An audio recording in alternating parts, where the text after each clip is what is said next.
Hello friends, आज मैं आप लोगों के साथ डिस्कस करने वाली हूँ बायोलॉजी का एक बहुत ही इम्पॉर्टेंट टॉपिक जिसका नाम है सेल कोशिका।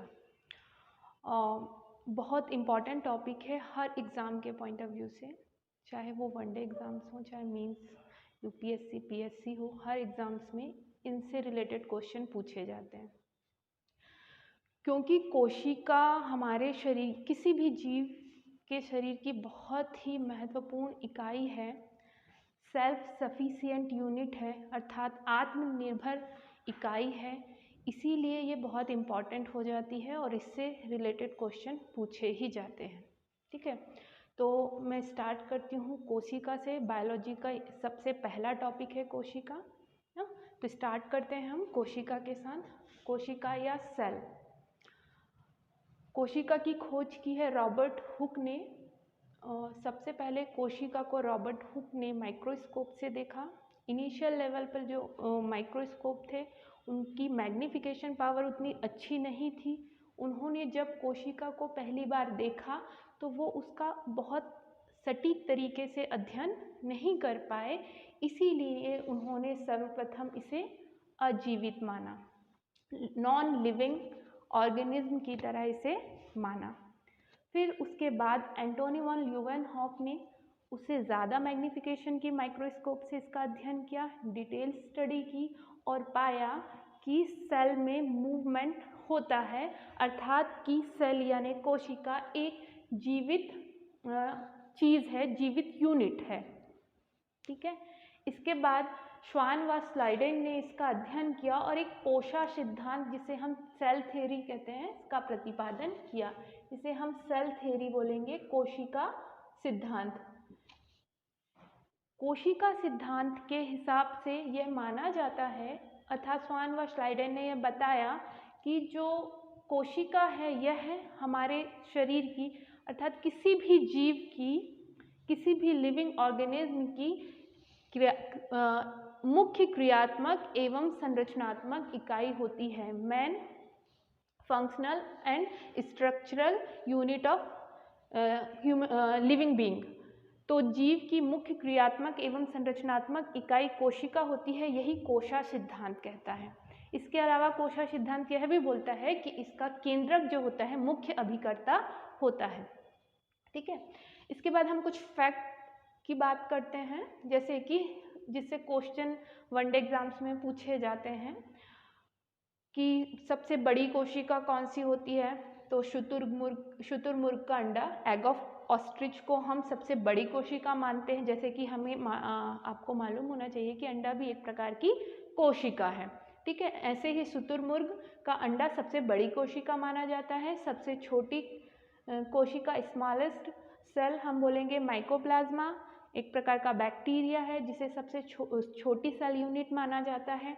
इसके अलावा सबसे लंबी कोशिका, लंबी मतलब लार्जेस्ट सेल यूनिट, तो इसे हम न्यूरॉन को कहते हैं, जो हमारे नर्वस सिस्टम की एक कोशिका है। हमारे शरीर में जो नर्वस सिस्टम होता है उसकी अपनी एक स्पेशलाइज्ड सेल यूनिट है जिसका नाम है न्यूरॉन। यह हमारे शरीर की या सबसे लंबी कोशिका मानी जाती है, जीवों में सबसे लंबी कोशिका मानी जाती है। कोशिका का अध्ययन विज्ञान की जिस शाखा के अंतर्गत किया जाता है उसे हम साइटोलॉजी कहते हैं, अर्थात साइटोलॉजी में हम कोशिका के बारे में अध्ययन करते हैं। ठीक है, ये कोशिका का एक डायग्राम है जिसमें मैंने मुख्य ऑर्गेनेलीज को दर्शाया है, मुख्य कोशिकांगों को बताया है। जैसे कि हमें पता है, आगे मैं इसके ऊपर डिटेल में डिस्कशन करूंगी कि कोशिकाएं यूकैरियोटिक और प्रोकैरियोटिक में क्लासिफाइड होती हैं। इसके अलावा कोशिकाएं पादप कोशिका और जंतु कोशिका में क्लासिफाइड होती हैं। तो हम देखते हैं कि पादप और जंतु कोशिकाओं में थोड़ा बहुत अंतर होता है। तो यहाँ अंतर हम तब समझेंगे जब हम कोशिका को पूरी तरीके से समझ लेंगे, तब उनके बीच का डिफरेंस हम समझ पाएंगे। तो यहाँ पर मैंने एक कोशिका बनाई है जो शेप के हिसाब से अगर हम देखें तो एक जंतु कोशिका है। ठीक है, लेकिन इसमें ही मैं थोड़ा सा आपको पादप कोशिका के कुछ ऑर्गेनेलीज को भी समझाऊंगी। तो आप मोटे तौर पर ले लें कि एक कोशिका है जिसके कुछ कोशिका के अंदर के अंग होते हैं जिसे हम कोशिकांग या सेल ऑर्गेनेलीज कहते हैं। कोशिकांग कहते हैं इन्हें, कोशिका के अंगों को कोशिकांग या सेल ऑर्गेनेलीज कहते हैं। ठीक है, और इनको मैंने आगे फिर ये चार्ट के थ्रू समझाने की कोशिश की है कि कोशिका को हम मुख्य 3 भागों में बांट सकते हैं। एक कोशिका को, चाहे वह पादप कोशिका हो, प्लांट सेल हो या एनिमल सेल हो, उसे हम मुख्य रूप से 3 हिस्सों में क्लासिफाइड कर सकते हैं। कोशिका का सबसे बाहरी हिस्सा सेल वॉल कहलाता है। अगर वह पादप कोशिका है तो इसका मतलब ये हुआ कि कोशिका भित्ति जंतु कोशिकाओं में नहीं पाई जाती है। ये बिल्कुल क्लियर रखेंगे कि प्लाज्मा भित्ति सेल वॉल, जो सेल वॉल होती है वह जंतु कोशिकाओं में नहीं पाई जाती, यह केवल पादप कोशिका में पाई जाती है। तो पादप कोशिका की आउटर मोस्ट लेयर अर्थात सबसे बाहरी परत जो होती है वो प्लाज्मा भित्ति होती है, और उसके अंदर प्लाज्मा झिल्ली, प्लाज्मा मेम्ब्रेन होती है, जो कि दूसरी लेयर होती है पादप कोशिकाओं की, और जंतु कोशिकाओं की पहली लेयर होती है। ठीक है, तो ये बाहरी परत की बात कर दी मैंने, और इस प्रोटेक्टिंग लेयर के अंदर जितने भी चीज़ें भरी पड़ी हुई हैं उन्हें हम एक साथ प्रोटोप्लाज्म यानी जीव द्रव्य कह देते हैं। जीव द्रव्य, प्रोटोप्लाज्म।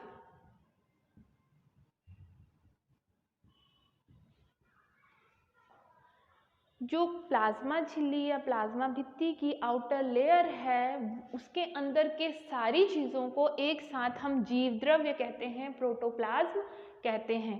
जीव द्रव्य के अंतर्गत हम फिर अंदर की चीज़ों को फिर 2 पार्ट में डिवाइड कर सकते हैं।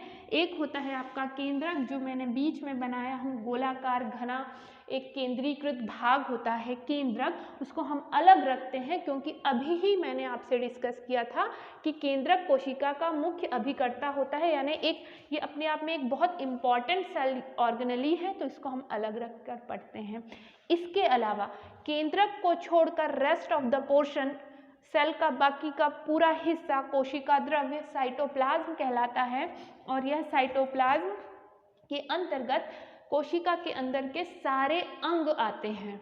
देखिए, हम इसे इस तरह पढ़ सकते हैं कि कोशिका एक फैमिली है, कोशिका एक फैमिली है जिसके अंदर अलग अलग सदस्य हैं और हर सदस्य के कार्य अलग अलग बटे हुए हैं, जिससे कि यह फैमिली सेल्फ सफिशिएंट यानी आत्मनिर्भर है। कोशिका के अंदर के जितने भी अंग होते हैं वह अपने कार्यों के लिए स्पेशलाइज्ड होते हैं, उनको उनके काम दिए गए हैं जिनको वह करते हैं, जिससे कि कोशिका की हर ज़रूरत की पूर्ति हो जाती है। ठीक है, तो हम इनको अब डिटेल में एक एक कोशिकांग का अध्ययन करेंगे। तो आप आई होप आप लोगों को इतना तो समझ में आया होगा कि कोशिका को हम 3 पार्ट में डिवाइड करके पढ़े हमने। आउटर मोस्ट लेयर, उसके अंदर केंद्रक को अलग कर दिया, और केंद्रक के बाद अंदर बचे हुए पूरे हिस्से को कोशिका द्रव्य कहा। ठीक है, तो फिर हम अब इसके बाद कोशिका द्रव्य के अंदर जितने भी सेल ऑर्गेनेलीज हैं, कोशिकांग हैं, उनका एक एक करके अध्ययन करेंगे।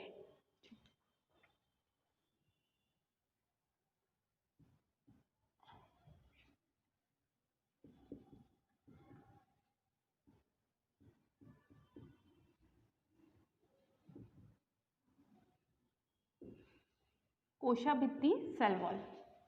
कोशिका की सबसे बाहरी परत कोशिका भित्ति कहलाती है। मैंने क्योंकि यह एनिमल सेल जो कि रेक्टेंगुलर होती है, आयताकार होती है, उसको बनाया है। एनिमल सेल का मैंने यहाँ पर डायग्राम आपको दिखाया है, जिसमें कि हम देखते हैं कि एक बाहरी लेयर है जिसे मैंने प्लाज्मा झिल्ली बोला है। अगर यह मैं पादप कोशिका बनाऊं, पादप कोशिका अगर बनाऊं तो उसके ऊपर भी एक परत होती है। पादप कोशिका की सबसे बाहरी परत कहलाती है कोशिका भित्ति, सेल वॉल। ये सेल वॉल जो होती है इसे अजीवित माना जाता है, डेड माना जाता है, अजीवित यानी ये डेड है, एवं पारगम्य माना जाता है, परमेएबल। इसका मुख्य काम क्या है? जब ये डेड है तो इसका काम क्या है? इसका मुख्य कार्य है कोशिका को आकार प्रदान करना, कोशिका को शेप में रखना, आकार प्रदान करना। कोशाभित्ति पादप कोशिका की सबसे बाहरी परत होती है, अर्थात यह केवल पादप कोशिका में पाई जाती है। पादप केवल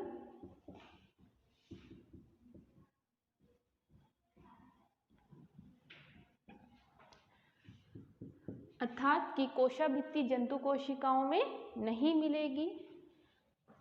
कोशाभित्ति की संरचना की बात करें अगर हम, तो इसकी जो संरचना होती है यह सेल्यूलोज की बनी होती है। सेल्यूलोज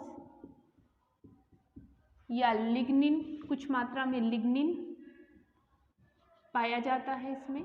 मुख्यतः यह सेल्यूलोज की बनी हुई होती है और इसमें कुछ मात्रा में लिग्निन पाया जाता है।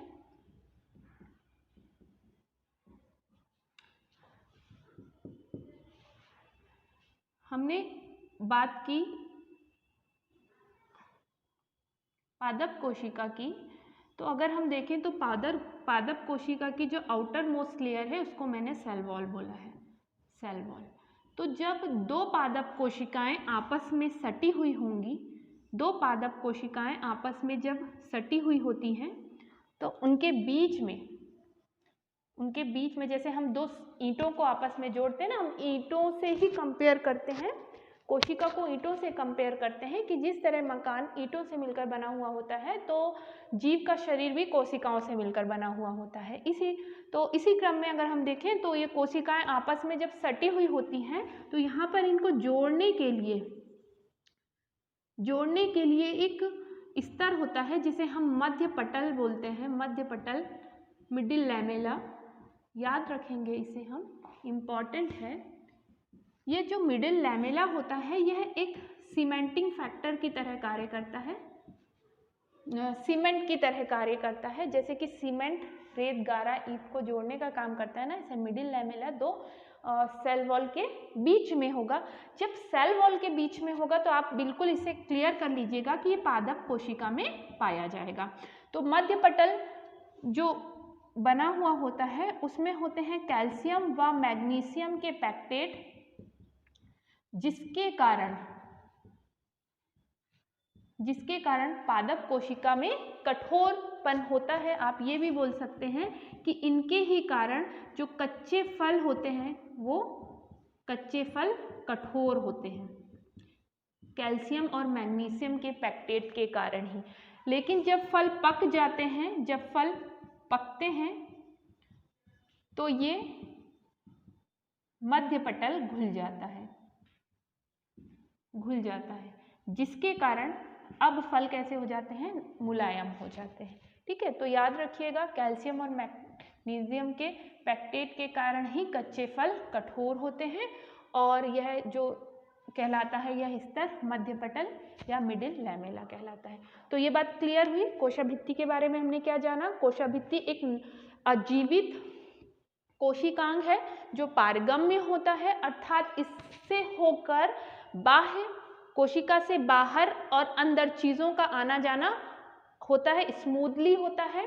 पारगम्य का मतलब यही होता है। और कोशिका को ये एक आकार में रखता है क्योंकि यह कठोर होता है।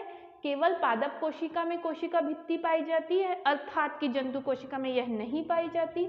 यह सेल्यूलोज और मुख्यतः सेल्यूलोज की बनी होती है और लिग्निन भी इसमें पाया जाता है। सेल्यूलोज हम जानते हैं कि यह कार्बोहाइड्रेट फैमिली का एक मेंबर है, सेल्यूलोज, जिसे हम पॉलीसैकेराइड्स में रखते हैं। ठीक है, और फिर हमने देखा कि दो पादप कोशिकाएं जब आपस में जुड़ती हैं तो उनके बीच में मध्य पटल पाया जाता है और यह मध्य पटल में कैल्शियम और मैग्नीशियम के पैक्टेट होते हैं, जिनके कारण इसमें कठोरता आती है। जब फल पक जाएंगे तो कैल्शियम मैग्नीशियम के पैक्टेट घुल जाते हैं, जिसके कारण फल क्या हो जाते हैं? मुलायम हो जाते हैं।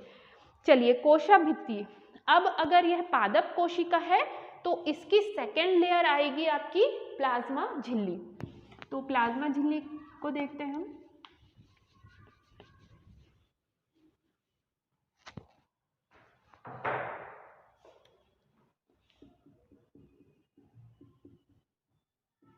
प्लाज्मा झिल्ली,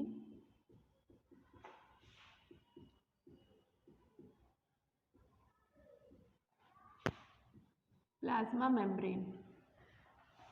देखिए, अगर यह पादप कोशिका है तो प्लाज्मा मेम्ब्रेन इस कोशिका की दूसरी परत होगी, और अगर जंतु कोशिका है तो यह कोशिका की पहली परत होगी।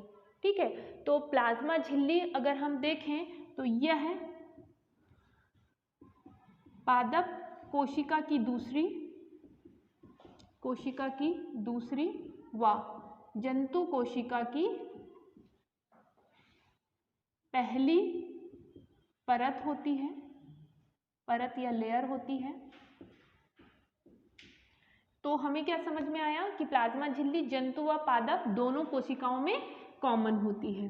प्लाज्मा झिल्ली अर्धपारगम्य बोलेंगे, प्लाज्मा झिल्ली अर्धपारगम या सिलेक्टिव परमिएबल होती है, जिसे हम बोलेंगे इसमें प्लाज्मा झिल्ली में चयनात्मक पारगम्यता, जिसे हम बोलते हैं सिलेक्टिव परमिएबल होती है। अर्थात सिलेक्टिव परमिएबल का मतलब ये हुआ कि यह हर एक अणुओं को अंदर जाने और अंदर से बाहर आने की परमिशन नहीं देगी। ये अपने जान पहचान अर्थात कुछ ही अणुओं को अंदर जाने देगी और उनको बाहर आने देगी। चयन करेगी कि किसे अंदर जाना है और किसे बाहर आना है। इसे हम जब पढ़ते हैं इम्यूनिटी तो देखते हैं कि प्लाज्मा झिल्ली के ऊपर ऐसे प्रोटीन लगे हुए होते हैं जो देखते हैं कि कौन से अणु हमारे पहचान के हैं जिसे कि हमें अंदर जाने देना है और किनको हमें नहीं अंदर, कौन है जो बाह्य कोशिकाएं हैं जिसे कि हमें कोशिका के अंदर जाने की परमिशन नहीं देनी है। ठीक है, चलिए, जैसे कि अगर हम देखें तो इंसुलिन ऐसा एक मॉलिक्यूल है, इंसुलिन एक ऐसा हार्मोन है जो कि ग्लूकोज की पहचान करा देता है प्लाज्मा झिल्ली से ताकि ग्लूकोज अंदर जा सके। ठीक है, चलिए आगे हम देखते हैं प्लाज्मा झिल्ली के बारे में कि ये किससे मिलकर बनी होती है। तो प्लाज्मा झिल्ली प्रोटीन, लिपिड, फास्फोलिपिड से मिलकर बनी होती है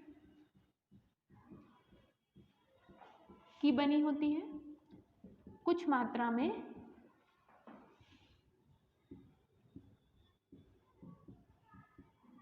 कार्बोहाइड्रेट भी होता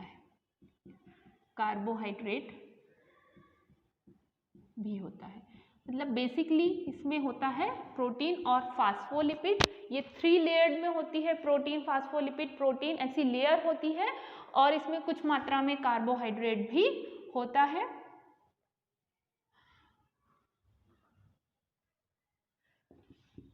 प्लाज्मा झिल्ली कोशिका के सारे कोशिकांगों को बांध कर रखती है, एक बाहरी परत प्रोवाइड करती है ताकि इसके कोशिकांग अंदर सुरक्षित रहें। तो इसका एक कार्य यह भी हम कह सकते हैं कि कोशिकांगों पर सुरक्षात्मक आवरण बनाना।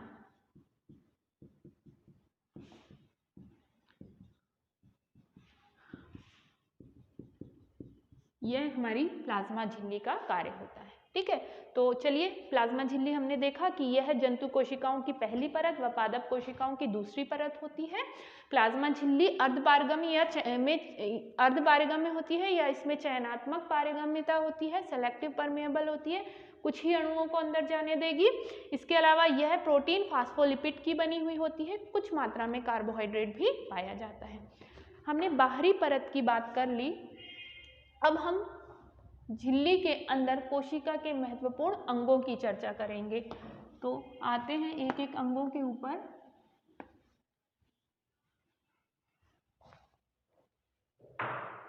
चलिए सबसे पहले हम अध्ययन करते हैं केंद्रक की। केंद्रक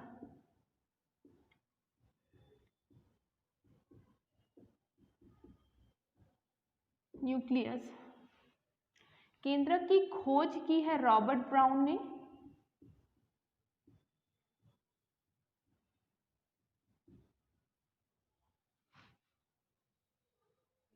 केंद्रक की खोज रॉबर्ट ब्राउन ने की है और यह हमारी कोशिका का नियंत्रण कक्ष कहलाता है। यह कोशिका का नियंत्रण कक्ष कहलाता है। अगर हम केंद्रक की बात करें तो मैं थोड़ा सा आपको डायग्राम से समझाती हूँ कि कोशिका के अंदर एक घनी गोलाकार संरचना होती है जिसे हम केंद्रक कहते हैं। केंद्रक की स्ट्रक्चर की बात करें तो इसकी एक बाहरी परत होती है। इस बाहरी परत को हम केंद्रक कला बोलते हैं। केंद्रक कला,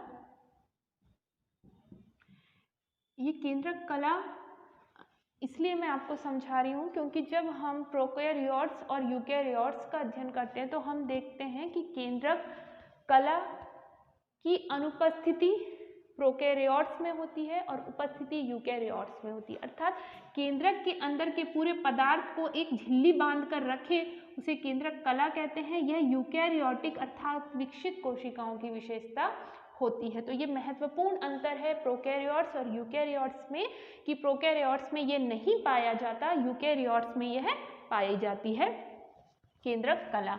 इसके अंदर एक केंद्रिका होती है, न्यूक्लियोलस जिसे हम बोलते हैं, एक केंद्रिका होती है और इसके अंदर ये धागे नुमा धागों का जाल होता है जो आगे जाकर, जिन्हें हम क्रोमेटिन धागे बोलते हैं, क्रोमेटिन नेटवर्क, और यही धागे आगे जाकर जब कोशिका विभाजन होता है तो गुणसूत्र यानी क्रोमोसोम का निर्माण कर लेते हैं। ठीक है, तो गुणसूत्र जो होते हैं यह डीएनए, इनमें डीएनए होता है और डीएनए को ही हम आनुवांशिक पदार्थ बोलते हैं। आनुवांशिक पदार्थ, हमारे शरीर की सारी सूचनाएं इस डीएनए में सुरक्षित हैं और यह हमारे शरीर के हर एक हर एक कार्य के लिए जिम्मेदार तत्व है। तो डीएनए सूचनाओं को एक पीढ़ी से दूसरी पीढ़ी में ले जाने के लिए भी जिम्मेदार पदार्थ है, इसीलिए इसे हमें आनुवांशिक पदार्थ बोलते हैं। और ये डीएनए की ही सब यूनिट होती हैं जिन्हें हम जीन कहते हैं। तो जीन डीएनए की कार्यात्मक इकाई है जिसमें कि एक विशेष इंफॉर्मेशन संरक्षित है। ठीक है, एक विशेष प्रोटीन के संश्लेषण से रिलेटेड जानकारी है और वह प्रोटीन एक विशेष कार्य का संपादन करता है। तो हमारे शरीर के सारे कार्य इनके हिसाब से ही होंगे, डीएनए के हिसाब से ही होंगे। इसीलिए हम कहते हैं कि हमारे शरीर के कोशिका का नियंत्रण करता कौन है? केंद्रक है, क्योंकि केंद्रक में ही हमारे शरीर को कंट्रोल करने वाली सारी सूचनाएं संरक्षित होती हैं। इसके अलावा इसमें केंद्रक द्रव्य भरा हुआ होता है, न्यूक्लियोप्लाज्म। इसमें राइबोसोम भी पाए जाते हैं, विभिन्न प्रकार के कार्बनिक अकार्बनिक पदार्थ पाए जाते हैं, प्रोटीन पाए जाते हैं। ठीक है, तो इसके साथ ही अगर हम देखें तो केंद्रक कोशिका का नियंत्रण कक्ष हमें समझ में आया, क्योंकि डीएनए आनुवंशिक पदार्थ शरीर की सारी गतिविधियों का निर्धारण इन्हीं से होगा। इसी कारण हम इसे कोशिका का नियंत्रण कक्ष कहते हैं। गुणसूत्र, डीएनए, जीन, ये सब हमारे केंद्रक में ही पाए जाते हैं। ठीक है, अब केंद्रक से सटी हुई, केंद्रक से लगी हुई ही एक संरचना होती है जिसे हम बोलते हैं अंतःप्रदव्यी जालिका, जिसका अध्ययन हम यहीं पर आगे कर लेते हैं। अंतःप्रदव्यी जालिका, एंडोप्लाज्मिक रेटिकुलम, अंतःप्रदव्यी जालिका, ER, endoplasmic reticulum.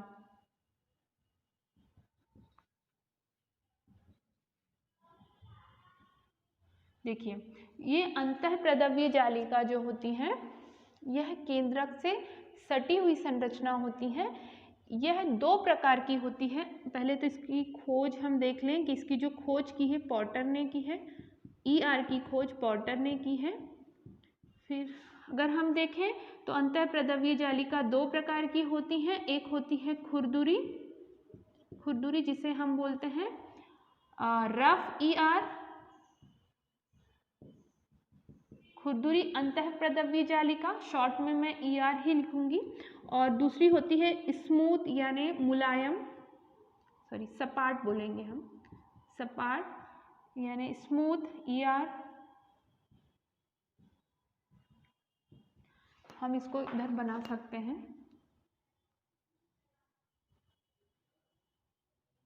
Smooth ER, देखिए रफ ER, खुरदुरी, रफ ER खुरदुरी अंतःप्रद्रवी जालिका का मतलब होता है कि इसकी सतह पर राइबोसोम चिपके हुए होते हैं। आप यहाँ पर स्ट्रक्चर में देख सकते हैं कि केंद्रक से सटी हुई संरचना ER है। इसकी ये सरफेस पर ये दानेदार ग्रैन्युलर कुछ चीज़ चिपकी हुई है जिसे हम राइबोसोम बोलते हैं। ये राइबोसोम होते हैं, ये ER की सतह पर चिपके होते हैं। इसके साथ ही पूरे साइटोप्लाज्म में भी बिखरे हुए होते हैं। कुछ मात्रा में केंद्रक में भी राइबोसोम होते हैं। तो राइबोसोम की उपस्थिति के कारण ये दाने उसकी सतह पर होते हैं, इसीलिए हम इसको खुरदुरी या रफ ER बोलते हैं। इस खुरदुरी ER का मुख्य काम होता है, क्योंकि यह राइबोसोम है इसकी सतह पर, और राइबोसोम क्या करते हैं, प्रोटीन का संश्लेषण। राइबोसोम हमारे शरीर की ऐसी कोशिका की ऐसी संरचना है जो प्रोटीन को सिंथेसिस करते हैं, प्रोटीन का संश्लेषण करते हैं।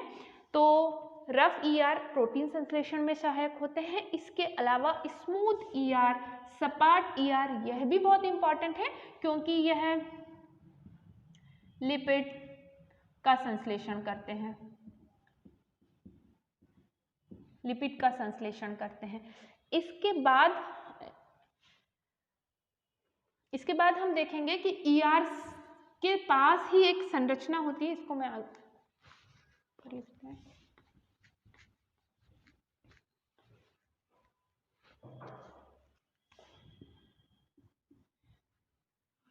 एंडोप्लाज्मिक रेटिकुलम के पास ही एक संरचना होती है जिसे हम गोल्जी कॉय या गोल्जी एपेरेचस या गोल्जी बॉडी बोलते हैं।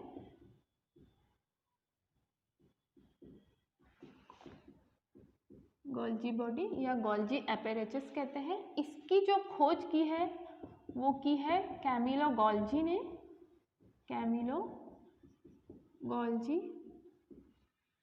देखिए यहाँ पर हम बोलते हैं जो ER का मुख्य कार्य होता है वो होता है संश्लेषण करना। ER का जो मुख्य कार्य है वह क्या है, संश्लेषण। तो जितने प्रकार के हार्मोन्स वगैरह हैं इसका संश्लेषण आप देखेंगे, प्रोटीन, हार्मोन्स भी एक प्रकार के प्रोटीन ही होते हैं, एंजाइम्स, हार्मोन्स सब प्रोटीन है। तो जो एंजाइम्स, हार्मोन्स हैं इनका सबका संश्लेषण राइबोसोम करेगा। और यह राइबोसोम कहाँ है, ER पर है, एंडोप्लाज्मिक रेटिकुलम पर है। तो ER जो है यह विभिन्न प्रकार के एंजाइम, प्रोटीन और हार्मोन्स का संश्लेषण करते हैं और उसको ट्रांसफर कर देते हैं पैक करने के लिए गोल्जी कॉय के पास। तो गोल्जी कॉय को हम बोलते हैं कि ER में जो भी कुछ सिंथेसिस होता है उन सबको गोल्जी कॉय के पास पहुंचाया जाता है और गोल्जी कॉय फिर उसको साइटोप्लाज्म या कोशिका के अन्य अंगों के साथ उसका लेन देन करता है, आदान प्रदान करता है। तो गोल्जी कॉय को हम यातायात प्रबंधक कहते हैं, यातायात प्रबंधक। क्यों कहते हैं, लिख लेते हैं, क्योंकि यह ER एंडोप्लाज्मिक रेटिकुलम में संश्लेषित तथा केंद्रक व कोशिका द्रव्य के बीच पदार्थों के आदान प्रदान को सुगम बनाता है, के आदान प्रदान में सहायक होता है।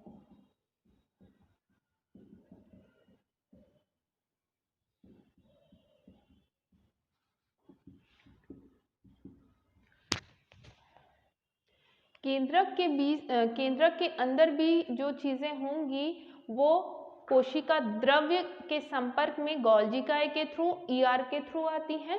क्योंकि देखिए केंद्रक के अंदर भी प्रोटीन होता है, प्रोटीन संश्लेषण से संबंधित जानकारी होती है और बहुत सारे प्रोटीन हैं जो बाहर भी संश्लेषित होते हैं, बाहर भी, जैसे राइबोसोम बाहर भी हैं, बाहर संश्लेषित होते हैं, लेकिन उनकी जो जानकारी है वो केंद्रक में ही संरक्षित होती है। तो केंद्रक से यह जानकारी बाहर जाएगी और बाहर ये प्रोटीन का संश्लेषण होगा। इसके अलावा बहुत सारे पदार्थ हैं, कार्बनिक, अकार्बनिक पदार्थ, जो केंद्रक के अंदर से बाहर और बाहर से अंदर आएंगे जाएंगे। तो यह ER और गोल्जी कॉय के थ्रू होंगे। इसके अलावा एक और चीज़ हम यहाँ आगे देखेंगे, हम एक और कोशिकांग पढ़ेंगे लाइसोसोम। तो जो लाइसोसोम होता है वो उसमें कुछ एंजाइम्स होते हैं, इनका संश्लेषण भी ER ही करता है, जो गोल्जी कॉय के थ्रू लाइसोसोम तक पहुँचाए जाते हैं। ठीक है, तो यहाँ आपको गोल्जी कॉय, अंतःप्रदवीय जालिका समझ में आए। इसके इम्पॉर्टेंट फैक्ट बस इनकी खोजकर्ता हम याद करेंगे, ध्यान रखेंगे, और इनके मुख्य कार्य क्या है। ठीक है, तो आगे बढ़ते हैं हम।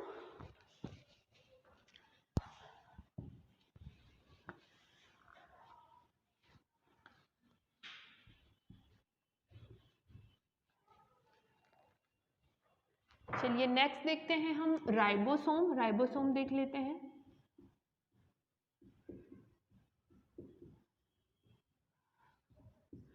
राइबोसोम की खोज की है पैलाडे ने। राइबोसोम के खोजकर्ता हैं पैलाडे। इसकी महत्वपूर्ण विशेषता यह है, यह कोशिका का सबसे छोटा अंग है। यह कोशिका का सबसे छोटा अंग है।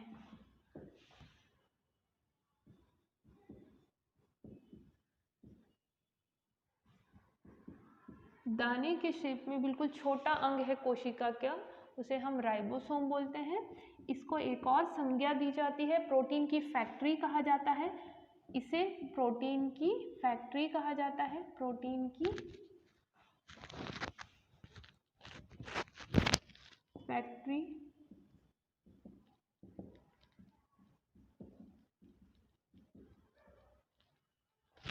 जैसे कि अभी हम आगे देख ही चुके हैं कि राइबोसोम जो होते हैं वह प्रोटीन का संश्लेषण करते हैं, न केवल ER के ऊपर बल्कि पूरे के पूरे साइटोप्लाज्म में या केंद्रक के अंदर भी।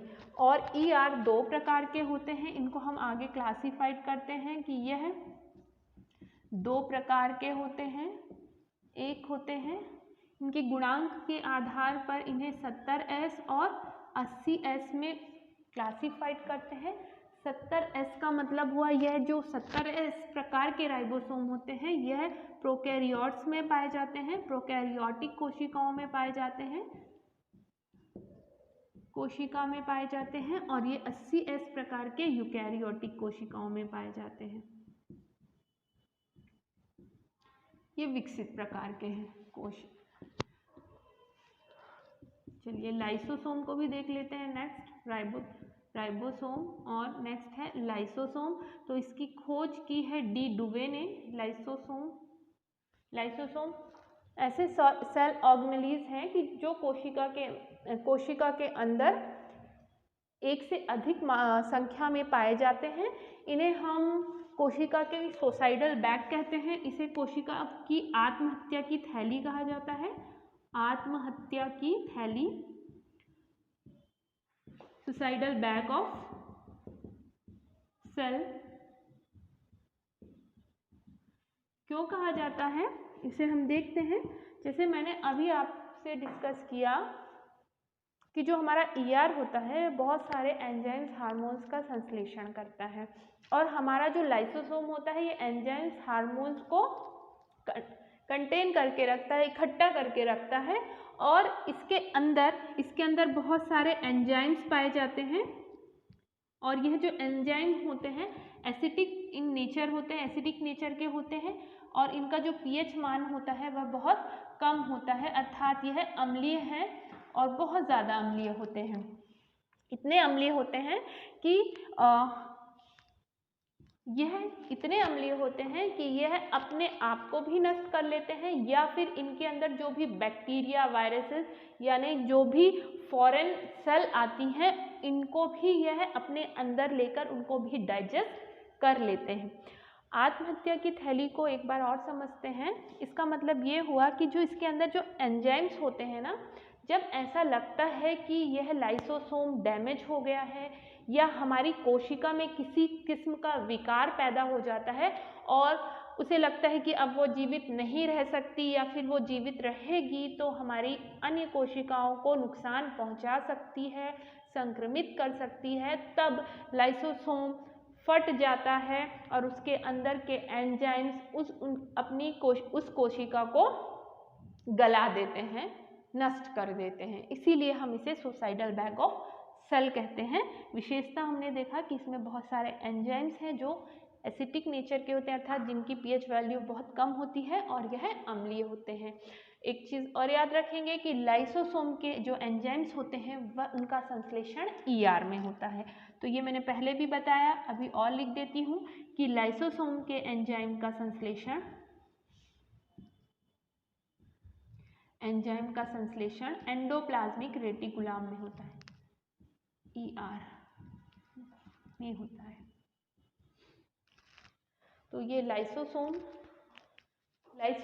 कई बार कैंसर पैदा करने के कारण भी बन जाते हैं। तो लाइसोसोम के अंदर कोशिका का जो भी गार्बेज होगा ना, वेस्ट प्रोडक्ट जिसे कि हमें नष्ट करना है, कोशिका उसे लाइसोसोम में पहुंचा देगी और लाइसोसोम उसे ठिकाने लगा देता है, अर्थात उसको डाइजेस्ट कर देता है। ठीक है।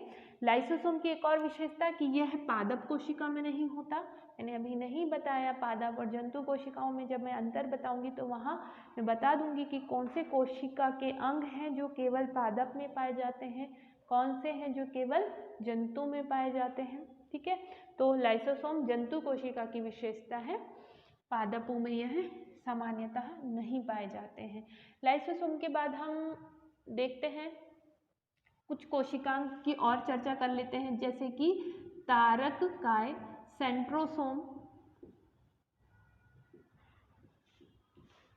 सेंट्रोसोम।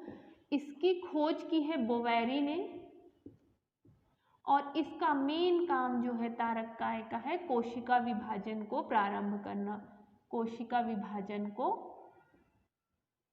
विभाजन में सहायक लिख लीजिए तारककाय।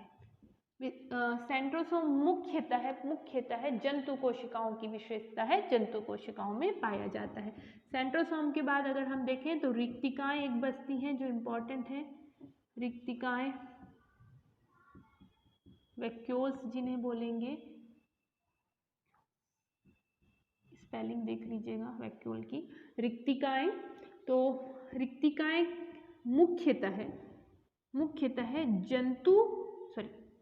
पादप कोशिका की विशेषता है। रिक्तिकाएं मुख्यतः पादप कोशिका की विशेषता है। आप इसको लाइसोसोम का ऑल्टरनेटिव मान सकते हैं। जो काम जंतु कोशिका में लाइसोसोम करते हैं, सामान्यतः वह काम पादप कोशिकाओं में रिक्तिकाएं करते हैं। चीज़ों को, इनका मुख्य काम होता है जल, कार्बनिक, अकार्बनिक पदार्थ को स्टोर करके रखना। जल व कार्बनिक, अकार्बनिक पदार्थों को स्टोर करके, संचित करके रखना।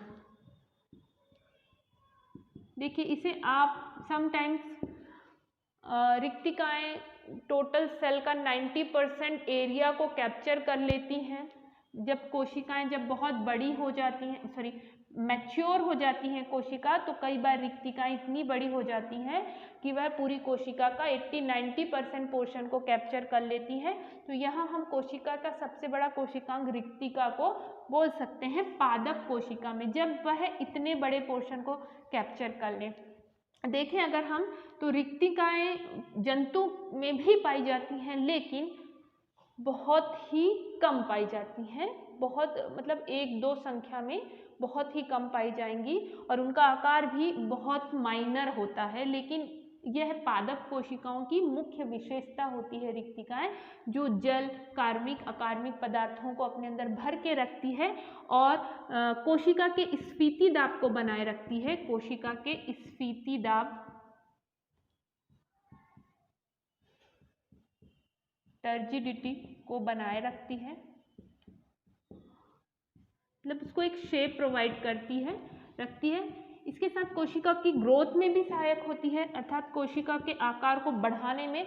पानी भर भर के, जैसे बलून में जैसे हवा भरे और वो बढ़ते चला जाएगा ना, ऐसे ही वैक्यूल में पानी और विभिन्न प्रकार के पदार्थ को अपने अंदर भरते चला जाएगा, जिससे कोशिका का शेप बड़ा होते चले जाएगा। तो कोशिका की वृद्धि में सहायक होते हैं वैक्यूल, वृद्धि में सहायक।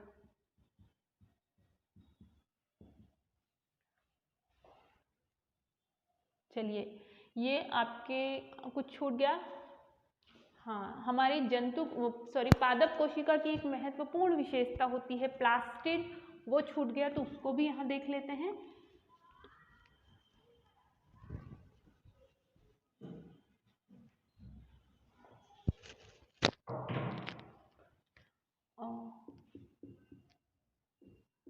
लवक, लवक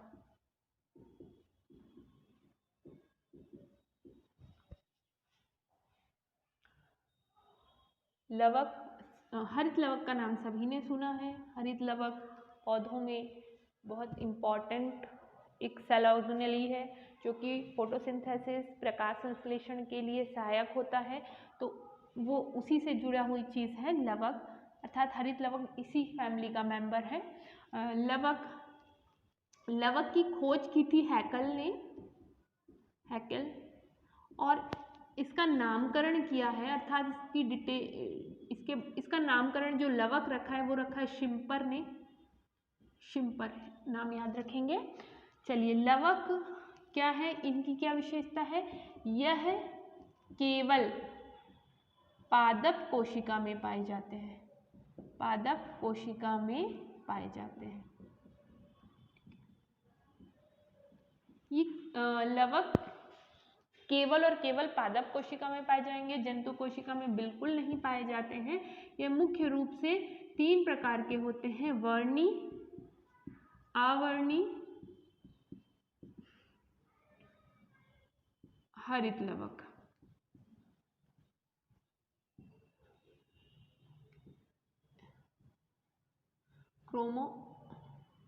क्रोमोप्लास्ट, ल्यूकोप्लास्ट और क्लोरोप्लास्ट। देखिए, क्रोमो कलरफुल चीज के लिए हम यूज करते हैं। वर्णी लवक का मतलब ये हुआ, यह हरे रंग को छोड़कर सारे पिगमेंट्स को कंटेन करता है। मतलब क्रोमोप्लास्ट एक ऐसा लवक है जो कि जिसमें कि हरे रंग को छोड़कर अन्य सारे पिगमेंट्स होते हैं, जैसे कि लाल, पीला, नारंगी, सारे पिगमेंट्स किसमें हैं? वर्णी लवक में। तो हम इसमें लिख सकते हैं कि हरे रंग को छोड़कर अन्य सभी पिगमेंट, अन्य सभी वर्णक, ठीक है। ये मुख्यतः फूलों की पंखुड़ियों में पाए जाएंगे। कलरफुल होती है फूलों की पंखुड़ी। इसके अलावा आते हैं आवर्णी लवक, ल्यूकोप्लास्ट। ल्यूको शब्द कलरलेस चीज को दर्शाता है। तो ल्यूकोप्लास्ट ये पाए जाएंगे ऐसे पादपों के उन हिस्सों में जो कि सनलाइट से दूर रहते हैं या अंधेरों में रहते हैं, जैसे कि जड़ें। तो ये कलरलेस, इनमें रंग नहीं पाए जाते या पिगमेंट नहीं पाए जाते। ये चीज़ों को स्टोर करने का काम करते हैं, बेसिकली प्रोटीन, लिपिड्स वगैरह को स्टोर करने का कार्य करते हैं आवर्णी लवक। और हरित लवक तो सभी जानते हैं, क्लोरोप्लास्ट, जिसका एक एसेंशियल अंग है क्लोरोफिल। क्लोरोप्लास्ट को अगर हम बोलें तो यह भी आकार में काफ़ी बड़ा होता है। कहीं जगह ये फैक्ट आपको पढ़ने में मिल जाएगा कि क्लोरोप्लास्ट प्लांट सेल का सबसे बड़ा सेल ऑर्गेनेल है। मतलब प्लांट सेल का सबसे बड़ा सेल ऑर्गेनेल क्या है? क्लोरोप्लास्ट है। देखिए, अभी मैंने वैक्यूल भी कहा था और यहाँ पर क्लोरोप्लास्ट भी है। तो देखिए, कभी कभी क्या होता है कि जब मैच्योर कोशिका होगी तो उसमें वैक्यूल काफ़ी ज़्यादा विकसित हो जाते हैं, जैसे कि मैंने बोला 80 to 90% पोर्शन को कैप्चर कर लेंगे, तो वहाँ पर रिक्तिकाएं आपकी बड़ी हो सकती हैं, हो जाएंगी, लेकिन यह सभी कोशिकाओं में नहीं होती हैं। इसके साथ ही हरित लवक भी आकार में काफ़ी बड़े होते हैं। तो आपको कई जगह पर यह फैक्ट भी पढ़ने को मिल जाएगा कि पादप कोशिका के सबसे बड़ा कोशिकांग हरित लवक होता है, ठीक है। इसके अलावा हम देखें तो हरित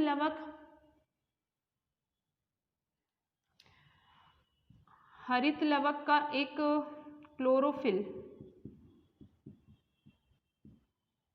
हरित लवक में क्लोरोफिल पाया जाता है और यह क्लोरोफिल प्रकाश संश्लेषण में सहायक होता है। प्रकाश संश्लेषण में सहायक होता है।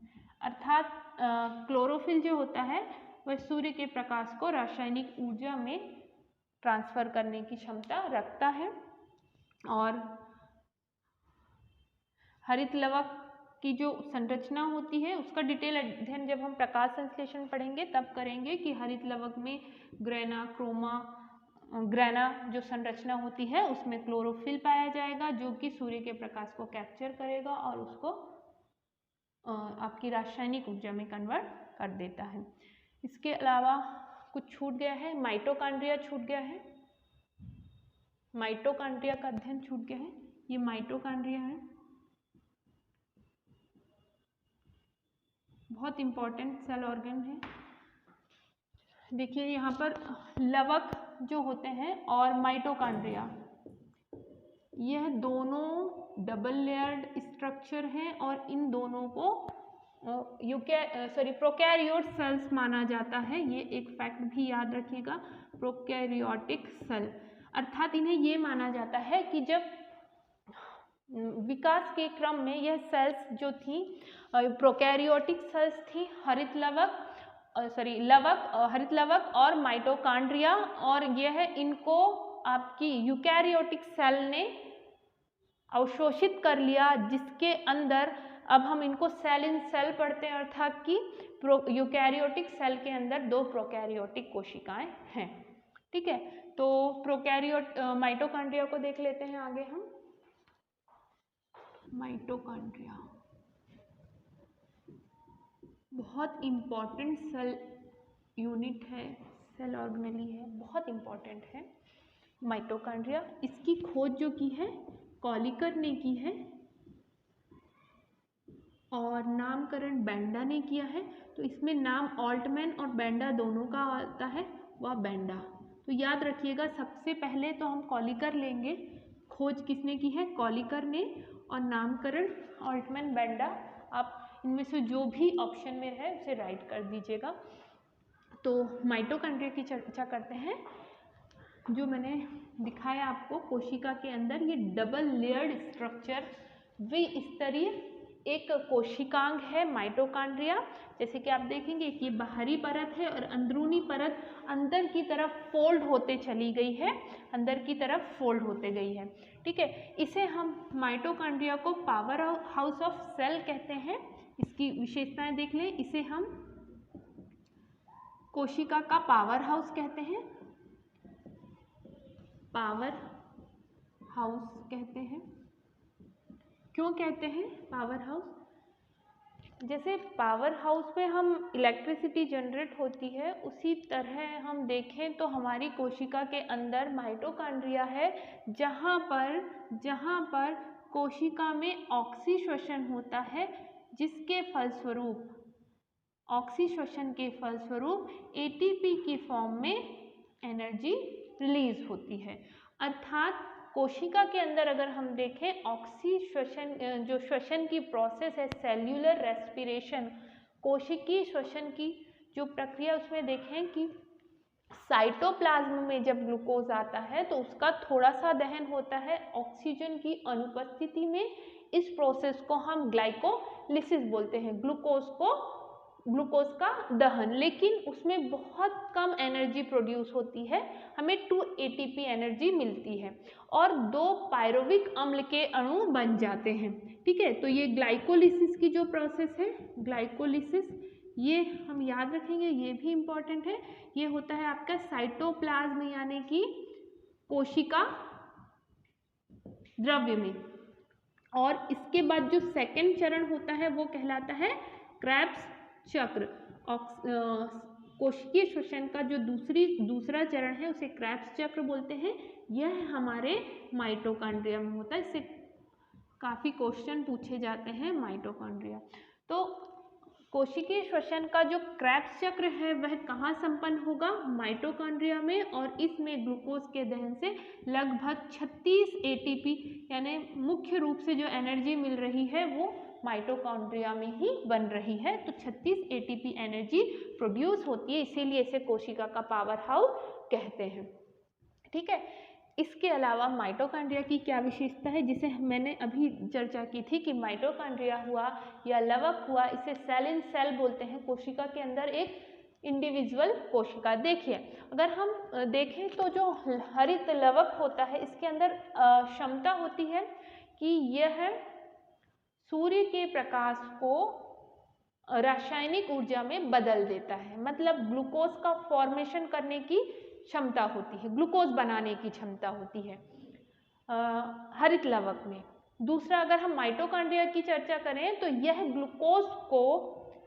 ग्लूकोज का दहन करके एटीपी के रूप में ऊर्जा बनाता है। यही एटीपी कोशिका के विभिन्न कार्यों को संपादित करने के लिए लगती है। तो एक ग्लूकोज बना रहा है और दूसरा ग्लूकोज के दहन से एनर्जी प्रोड्यूस कर रहा है। तो यह दोनों ही बहुत इम्पॉर्टेंट है आपके हरित लवक और माइटोकॉन्ड्रिया। इनको अपने आप में प्रोकैरियोटिक सेल माना जाता है, आदिम कोशिकाएं माना जाता है। अर्थात कि जैसा हम इसको मान सकते हैं, जैसे बड़ी मछलियां छोटी मछली को खा लेती है ना, ऐसी ही यूकैरियोटिक कोशिका ने इन प्रोकैरियोटिक कोशिकाओं को अपने अंदर आत्मसात कर लिया है और इनके इंडिविजुअल कार्य को यह अपने लिए यूज कर रहे हैं, उनकी सेवाएं ले रहे हैं। हरित लवक खाना बना रहा है और उस खाने से एनर्जी कौन बनाकर दे रहा है? माइटोकॉन्ड्रिया दे रहा है कोशिका के लिए। तो कोशिका का पावर हाउस हो गया माइटोकॉन्ड्रिया, और कोशिका का रसोई घर किसे बोलेंगे? हरित लवक। एक और फैक्ट ये लिख लेंगे हम, हरित लवक को कोशिका का रसोई घर कहा जाता है, कोशिका का रसोई घर। ठीक है, चलिए, इसके अलावा जो इम्पॉर्टेंट बात है माइटोकॉन्ड्रिया की वो ये है कि यह अपने आप में कुछ मात्रा में जेनेटिक मटेरियल को कंटेन करता है। अर्थात इसमें भी डीएनए तो ऑब्वियसली जीन भी होंगे और कुछ इंफॉर्मेशन भी होगी, तो इसमें भी डीएनए पाया जाता है। अर्थात हमारी कोशिका में हमने देखा कि डीएनए कहाँ कहाँ मिल रहा है। डीएनए मुख्यतः कहाँ मिला? मुख्यतः केंद्रक में। ये फैक्ट इंपॉर्टेंट नोट करके हम लिख सकते हैं। डीएनए मुख्यतः केंद्रक, न्यूक्लियस, केंद्रक में पाया जाता है। इसके अलावा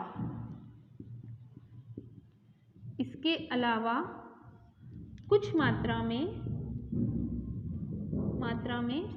माइटोकॉन्ड्रिया व हरित लवक में भी डीएनए पाया जाता है। बहुत इंपॉर्टेंट फैक्ट है, में भी डीएनए पाया जाता है।